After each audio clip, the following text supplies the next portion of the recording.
Setelah viralnya serial Malaysia Bid'ah, ternyata ada hal besar yang terjadi.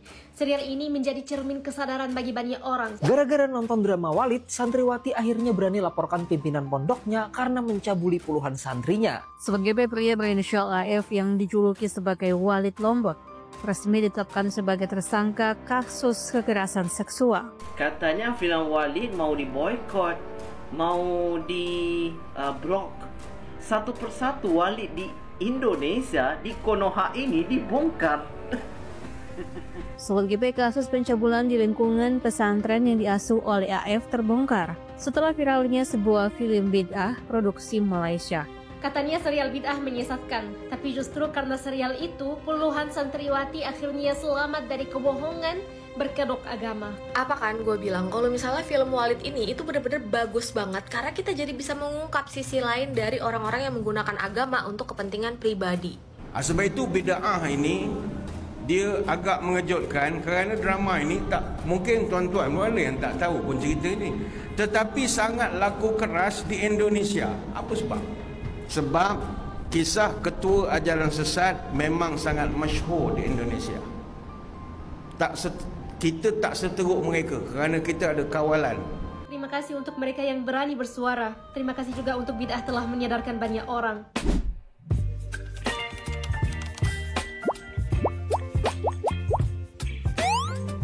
Selamat datang kembali di channel Ria Oktorina. Pada kesempatan kali ini, kita akan membahas sebuah kisah yang menggugah hati dan menjadi cermin bagi kita semua. Kisah ini bermula dari sebuah film Malaysia berjudul Bid'ah yang ternyata membuka tabir kegelapan di dunia pendidikan Islam di Indonesia. Ketua Yayasan salah satu pondok pesantren di Kabupaten Lombok Barat, Nusa Tenggara Barat atau NTB diduga telah mencabuli belasan santriwati. Sebagai pria berinisial AF yang dijuluki sebagai Walid Lombok, resmi ditetapkan sebagai tersangka kasus kekerasan seksual.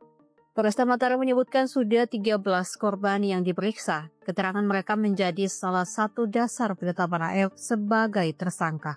Selebihnya kasus pencabulan di lingkungan pesantren yang diasuh oleh AF terbongkar setelah viralnya sebuah film bid'ah produksi Malaysia. Film ini berkisah tentang pemuka agama yang dipanggil dengan sebutan Walid menggunakan kedok agama untuk menyetubuhi santri-santrinya. Tersangka AF yang dijuluki Walid Lombok diduga mencabuli 20 santriwatinya, tetapi baru sebagian yang berani melaporkan kasus yang mereka alami. Sejumlah korban mengaku diiming-imingi akan melahirkan anak keturunan yang baik ketika menuruti perintah sang Walid. Pada pihak kepolisian, AF mengungkapkan aksi bid'ahnya dilakukan dengan modus mengajarkan doa atau memberikan ijazah doa kepada para korban. Aksinya ini sudah dilakukan sejak tahun 2015 hingga 2021. Walid nak Dewi boleh? Mengapa? Kerana ada orang yang lebih Walid. 20 pelajar disuci rahimnya. Oh my god. Walid. Gatalnya itu memang lain macam ya. Wah, ini di mana nih guys? Katanya ada di negara Konoha. Katanya film Walid mau diboykot, mau di blok. Ya, filmnya itu dipasarkan di Indonesia. Tapi ada orang-orang yang kata begitu, sepertinya mereka ini sama seperti Walid. Tapi apa-apa pun, ya, kalian sudah tahulah. Satu persatu Walid di Indonesia, di Konoha ini dibongkar. Tapi apa-apa pun, ya, apa-apa pun kalian perlu faham ya. Ini baru sedikit, belum banyak lagi ya. Walid. Macam-macam Walid guys. Gara-gara nonton drama Walid, santriwati akhirnya berani laporkan pimpinan pondoknya karena mencabuli puluhan santrinya. Jadi pimpinan pondok itu berinisial AF. Dia adalah seorang oknum pengasuh pondok pesantren di Lombok Barat, NTB. Dan dia pun dijuluki sebagai Walid Lombok. Menurut informasi yang beredar, Walid Lombok ini ternyata sudah melakukan aksi bejatnya sejak tahun 2015 sampai 2021 yang lalu. Dan diperkirakan sudah ada sekitar 22 orang santriwati yang menjadi korban pencabulannya. Salah satu modusnya, katanya Walid Lombok ini ini ingin mengusir jin dari tubuh santriwatinya, makanya dia berani meraba-raba tubuh mereka saat malam hari. Bahkan Walid Lombok juga pernah menyuruh santriwatinya meminum air ludahnya. Dan yang terparah, Walid Lombok ini pernah memanipulasi korbannya dengan janji spiritual kalau mereka akan melahirkan keturunan wali kalau mereka mau berhubungan badan dengan si Walid ini. Nah, para santriwati ini yang sudah menjadi alumni baru berani melapor ke polisi setelah mereka nonton sosok Walid di series Bid'ah Malaysia. Akhirnya Walid Lombok ini pun sudah ditangkap polisi dan jadi tersangka. Kemudian buat siapapun yang mungkin pernah mendapatkan perlakuan dari walid-walid bejat di luar sana, segera laporkan ke pihak berwajib agar negara kita terbebas dari oknum walid yang jahat seperti ini. Katanya serial Bid'ah menyesatkan, tapi justru karena serial itu, puluhan santriwati akhirnya selamat dari kebohongan berkedok agama. Setelah viralnya serial Malaysia Bid'ah, ternyata ada hal besar yang terjadi. Serial ini menjadi cermin kesadaran bagi banyak orang, salah satunya seorang santriwati yang akhirnya berani melaporkan tokoh pondok yang mencabulinya. Modusnya, janji-janji spiritual, manipulasi psikologis, dan membawa-bawa nama keberkahan. Sudah tahu kenapa harus pilih-pilih gurunya? Kasus ini bukan fiksi, ini nyata terjadi di Lombok. Dan yang lebih mengagetkan ada 22 korban lainnya. Kalau kamu masih bilang film Bid'ah itu lebay, coba tanya dirimu. Kamu benar-benar peduli sama umat? Atau kamu cuma takut topengmu ikut jatuh? Terima kasih untuk mereka yang berani bersuara. Terima kasih juga untuk Bid'ah telah menyadarkan banyak orang. Jangan biarkan kekerasan berkedok agama tumbuh. Buka mata, lawan diam. Berita hot news hari ini guys, ada seorang santri yang baru sadar ditipu oleh ustadznya setelah nonton serial drama Walid Bid'ah Malaysia. Santri ini baru sadar kok di film itu sama persis dengan apa yang ia alami di pondok. Tepatnya ini ada di Kecamatan Gunung Sari, Lombok Barat. Ternyata masih banyak walid-walid di luar sana yang berkeliaran dengan berkedok dalih mistik ngasih berkah di bawah ikatan kuasa agama. Pelaku ini berinisial AF, seorang ustadz sekaligus ketua yayasan di pondok pesantren Lombok Barat. Modusnya si pelaku ini ngomong ke korban kalau dia ini adalah waliullah, bisa menanamkan keberkahan di rahimnya korban, ijazahin ilmu, dan masih banyak iming-iming spiritual lainnya. Bukan satu atau dua korban, tapi ada 22 korban yang diduga dilecehkan oleh si Walid Lombok ini. Pertanyaannya, berapa banyak oknum predator yang masih aman ngajar dengan berlindung di balik kata ustadz dan kiai, dan berapa banyak santri yang dibungkam atas nama adab? Guys, ini bukan hanya sekedar kasus TPKS, tapi tanpa kita sadari ini adalah salah satu akibat dari budaya kita yang terlalu memuja secara berlebihan para pemuka agama dengan mengesampingkan akal dan logika kita. Hormati ilmunya boleh, tapi stop mengkultuskan individunya. Yuk berani bersuara untuk menumpas kemungkaran. Apa kan gue bilang, kalau misalnya film Walid ini itu bener-bener bagus banget karena kita jadi bisa mengungkap sisi lain dari orang-orang yang menggunakan agama untuk kepentingan pribadi. Jadi kronologi kasusnya, korban itu melaporkan ya si pelaku ini karena dia itu menggunakan agama sebagai tameng dan juga mengiming-iming para korban nih, dimana mereka itu dijanjikan akan melahirkan anak-anak yang menjadi seorang wali. Dan ternyata itu nggak cuma 1-2 orang yang menjadi korban, udah banyak yang menjadi korban, tapi mereka nggak sadar, mungkin karena dicuci otak gitu ya. Akhirnya sadar setelah nonton film Bid'ah. Menurut gue orang-orang yang seperti Walid ini tuh bener-bener berbahaya banget karena mereka menggunakan agama untuk kepentingannya pribadi, itu satu. Terus habis itu yang kedua juga ajaran itu sesat dan itu merugikan buat agama yang dianut sama si orang tersebut. Karena gue percaya setiap agama itu nggak ada yang mengajarkan kesesatan gitu ya. Cuman orang-orangnya nih, oknum-oknumnya nih yang menggunakan agama untuk kepentingan diri sendiri itu yang sesat. Please banget buat orang-orang di luar sana kalau misalnya kalian melihat sosok-sosok Walid gitu ya, please speak up gitu ya. Dan juga kayak kalian harus sadar kalau misalnya agama itu mengajarkan kebaikan dan agama itu tidak pernah merugikan orang lain. Kalau misalnya agama itu condong untuk selalu membenarkan tindakan satu orang yang dimana tindakannya itu udah nggak bener, itu yang perlu kalian pertanyain.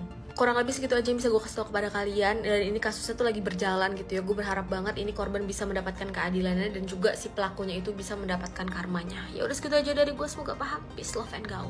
Sebab itu Bid'ah ini dia agak mengejutkan kerana drama ini tak mungkin tuan-tuan ada yang tak tahu pun cerita ini, tetapi sangat laku keras di Indonesia. Apa sebab? Laku keras. Sehingga 6 April tahun 2025, drama bersiri Bid'ah ini telah mencatatkan lebih daripada 2.5 bilion tontonan di pelbagai platform digital dan media sosial view, menjadikan dia drama nombor 1 di view Malaysia dan juga Indonesia. Walaupun kita tidak ada figure yang tepat berapa juta rakyat Indonesia yang menengok drama Bid'ah ini, tapi bila kita tengok data, Indonesia antara penyumbang trafik terbesar ke laman view, lebih daripada 24% daripada jumlah seluruh dunia. Maknanya hampir suku daripada orang yang klik dan tonton drama ini datangnya daripada Indonesia. Ini menunjukkan cerita sebegini tentang guru yang bawa ajaran sesat, mimpi pelik, nikah batin. Bukan saja jadi isu di negara kita, tapi memang menjadi perbualan hangat satu Nusantara. Kenapa di Indonesia lebih viral cerita-cerita sebegini? Sebab kisah ketua ajaran sesat memang sangat masyhur di Indonesia. Kita tak seteruk mereka kerana kita ada kawalan. Kita ada majlis agama, kita ada jabatan agama. Sekarang mulai banyak. Sekarang di medsos sudah viral film Malaysia, ya, yang terkenal dengan Walid. Astagfirullah ngerti, ya, Walid. Ya, dengan dalih agama yang ia pahami dengan akal dan nafsunya, akhirnya apa? Membuat aliran tersendiri sehingga apa? Menyesatkan. Sehingga ia menganggap loh, Nabi istrinya lebih dari 4. Maka ia nikah 6 orang. Bahkan kemudian melakukan pernikahan batin. Hal-hal seperti ini adalah pembodohan. Maka ibu bapak penting tengok jalur pemahaman keilmuannya, dalilnya sesuai nggak ketika memahami Quran. Karena ada yang menggunakan dalil Quran tetapi tidak dengan ilmu Quran. Ada yang menyampaikan hadis tetapi tidak menggunakan jalur ilmu hadis, sehingga akan mengalami bentrok di dalam keilmuan, di dalam realitas memahami agama. Banyak ustadz yang tersinggung dengan film Walid. Jawabannya bisa iya, bisa tidak. Dunia ini tidak pernah kekurangan orang baik, tetapi yang ada kebanjiran oleh orang-orang yang sudah merasa baik. Orang yang mudah tersinggung, ini biasanya ada 4 hal pada dirinya. Yang pertama adalah ketika diri kita melihat kita ini lebih tinggi dari orang lain, maka kita akan tersinggung ketika ada orang yang merendahkan. Yang kedua, kita hanya ingin dinilai baik ketika di hadapan manusia saja.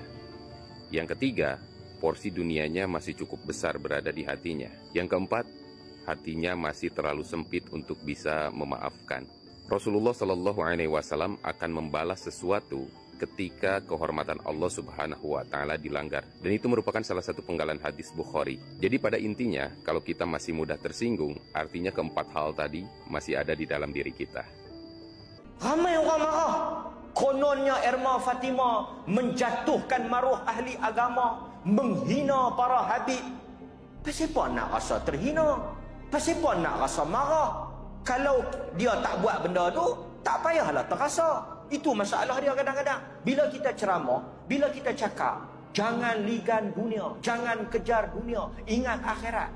Kita tak sebut nama, tak mention siapa-siapa. Dia pergi berasa, aku ni tak puas hati dengan ustaz ni. Dia kata kat aku. Dia tak sebut nama hang. Jadi Erma Fatimah buat satu filem bagus. Mesej dia ada, walaupun kita tak setujulah dengan beberapa adegan-adegan yang tak sepatutnya lah. Yang tu salah-salah lah. Tapi ada, saya dimaklumkan tontonan hampir 1 bilion, 1000 juta orang menonton. Dan mesej ini yang kita akan sebut pada tuan-tuan, bahawa adanya golongan yang bertopengkan agama, bertopengkan jubah serban, kononnya wakil Allah, kononnya wakil Rasulullah. Ini tuan-tuan kena jaga ni. Dan watak-watak seperti kalsum, tahu kalsum? Duk ada dalam dunia realiti. Sanggup meninggalkan suami, sanggup bercerai untuk mempertahankan Tok Guru. Oh, jangan main Walid. Sebab itu ini yang ditekankan di Perlis. Kita nak ajar tidak ada orang yang maksum. Perkataan guru tak sama dengan perkataan Allah dan Rasul. Ini semua Rasulullah. Itu sebab itu kita tentang golongan yang duk bermimpi kononnya Rasulullah hadir dalam majlis, kononnya bertemu dengan Rasulullah, kononnya Rasulullah hadir dalam majlis mereka. Ni Walid duk abang ni, Walid kata apa? Tuan-tuan, saya pun ada anak murid. Ada juga anak-anak murid yang segak. Saya pun boleh abang. Rasulullah telah menikahkan batin kita. Yang tak lawa, saya bagi kat tuan-tuan. Kalsium ambil kat tuan-tuan. Baiduri saya ambil. Semua lagu tu lah.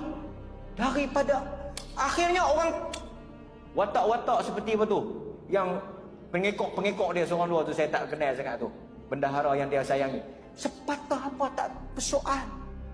Antara ciri-ciri anak murid tu apa? Tak mempersoal. Walid telah menerima wahyu. Walid, semua apa yang disebut dalam filem Erma Fatimah itu yang berlaku dalam realiti. Memang ada. Menyerahkan tubuh kepada guru. Kononnya apa? Kononnya untuk membersihkan diri, untuk menyuci. Memang ada.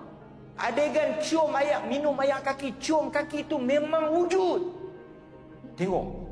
Jangan, wali adalah wali Allah. Wali bertemu dengan Rasulullah. Angkat diri.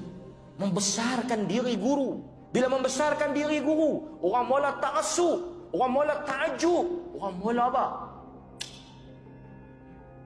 Ikut. Dan cuba tuan-tuan tengok. Semua kena ke dia. Semua belah untung ke wali. Dan mana ada tok-tok guru yang rugi?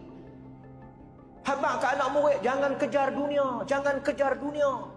Tengok tu dia tok guru. 2 kali dunia lebih pada kita. Saya tak kata salah kalau dengan cara yang betul. Tapi tuan-tuan tengok, pau duit anak murid. Habaq ini untuk perjuangan agama, ini untuk akhirat.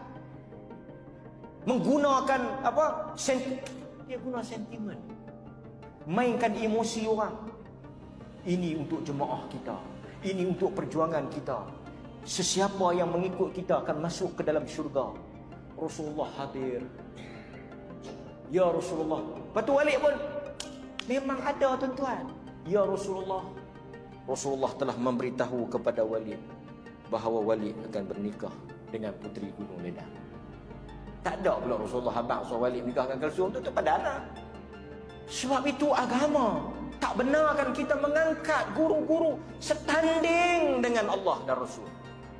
Ada hadis yang diriwayatkan oleh Al-Imam Tirmizi. Hadis ini patutnya menjadi pegangan bagi kita. Sebab itu kita diperlis dan aliran sunnah, gerakan sunnah tidak pernah mengajar anak-anak murid membesarkan guru, mengagungkan tokoh, memuja tokoh, salam cium tangan, tak diajar. Salam cium kaki, ambil berkat. Siapa mengaji sunnah benda-benda ni tak ada.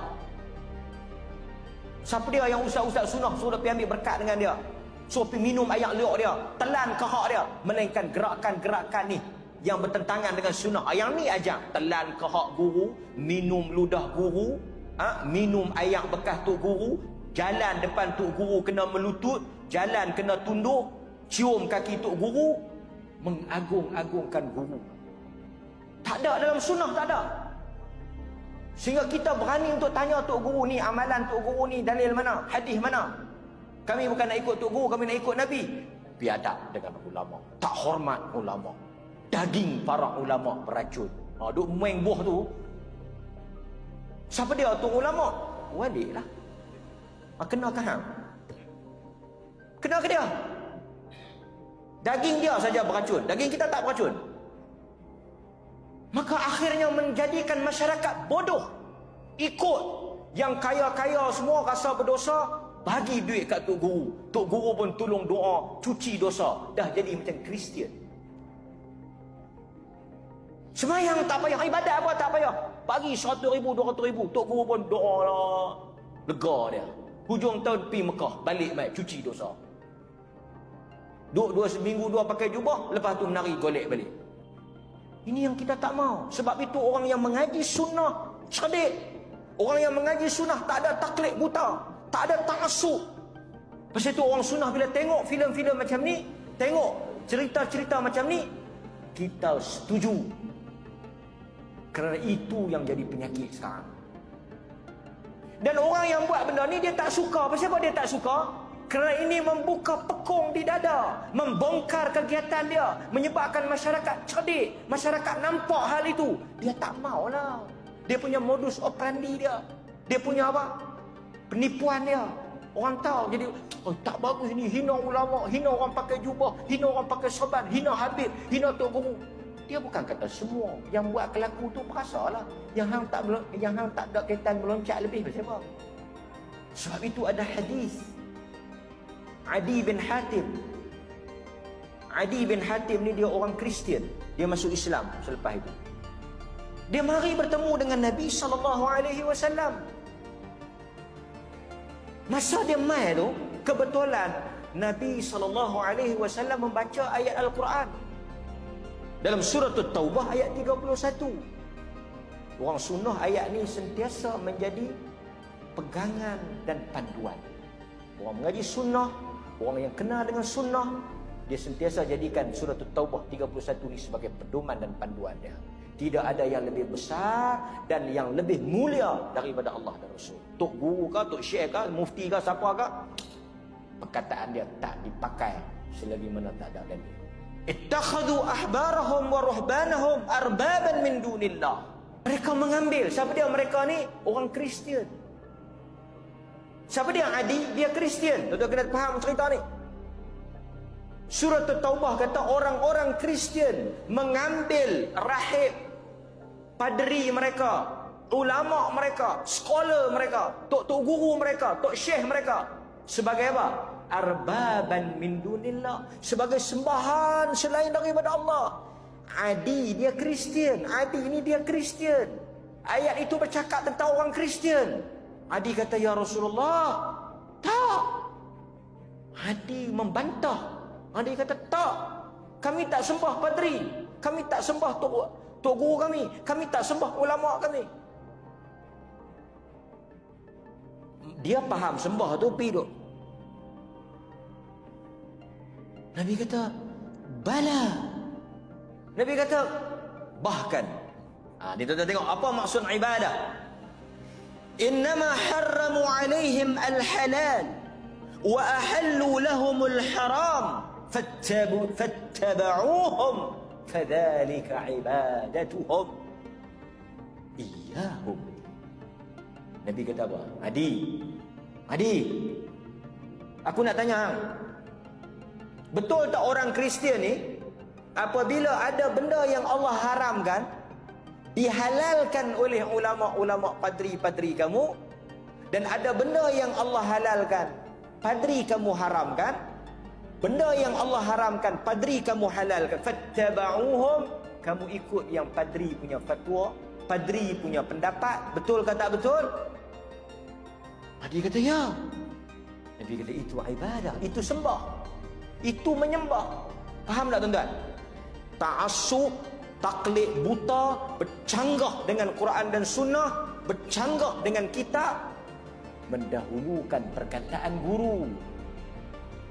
Ni hadis. Nabi kata itu ibadah. Nabi kata itu ibadah, itu menyembah. Kalau yang tu betul. Dan orang-orang padri, kalau tuan-tuan tengok di dalam Injil, mereka ada power tau. Power apa? Boleh mengharamkan apa yang halal, boleh menghalalkan apa yang haram.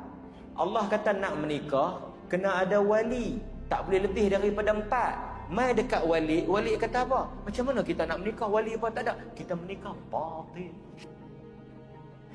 Ada tak Quran kata menikah batin? Ada tak hadis menikah batin? Ada tak Rasulullah menikah batin? Ada atau tidak?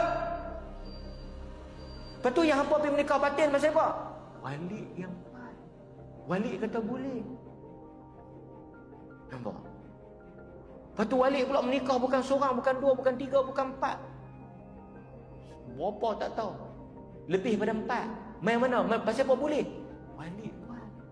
Wali mendapat wahyu daripada Rasulullah. Wali telah berjumpa dengan Rasulullah. Wali pun duduk sat-sat sengah.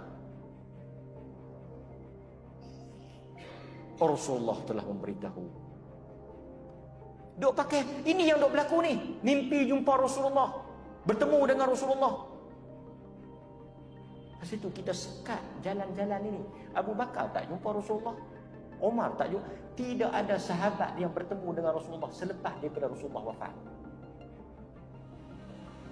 Banyak krisis pada zaman Rasulullah, pada zaman selepas Rasulullah wafat. Nak pilih khalifah, krisis. Aisyah dengan Ali, krisis. Ali dengan Muawiyah, krisis. Pada zaman Abu Bakar, krisis. Ada banyak krisis. Siapa pun tak mengaku jumpa Rasulullah.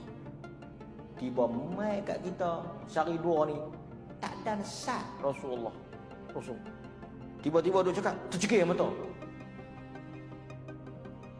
Lepas tu, enta nampak Rasulullah mai. Ana tak nampak.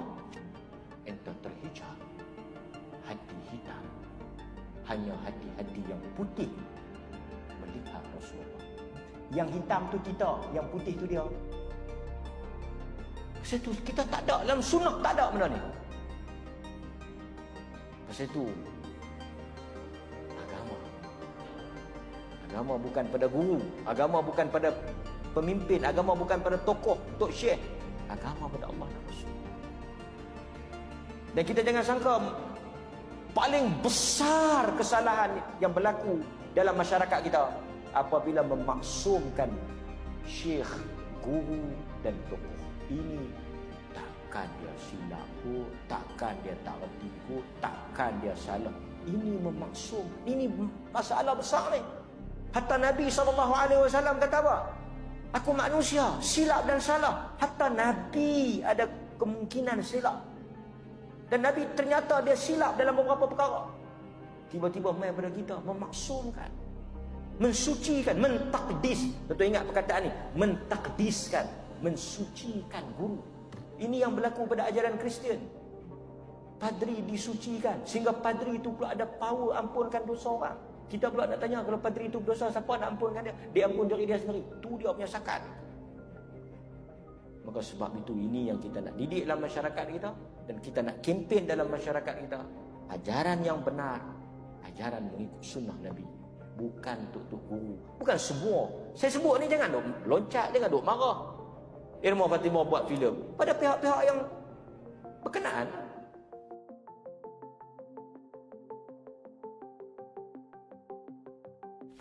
Film Bid'ah mengisahkan seorang tokoh bernama Walid yang menyalahgunakan posisi dan kewenangannya sebagai seorang ustaz untuk melakukan tindakan tidak senonoh terhadap santrinya. Modus yang digunakan oleh Walid dalam film tersebut sangat mirip dengan apa yang terjadi di dunia nyata. Di Lombok Barat, tepatnya di Desa Kekait, Kecamatan Gunung Sari, terdapat seorang tokoh agama bernama Ahmad Faisal yang dikenal dengan sebutan Walid Lombok. Ia adalah ketua yayasan dari Pondok Pesantren Nabi Nubu. Sejak tahun 2015 hingga 2021, Walid Lombok diduga telah melakukan pencabulan dan persetubuhan terhadap puluhan santriwati di pesantrennya. Modus yang digunakan sangat mirip dengan yang ada dalam film Bid'ah, seperti mengusir jin dan memberikan doa khusus kepada korban. Aksi bejat ini terungkap setelah beberapa korban berani melapor ke Polresta Mataram.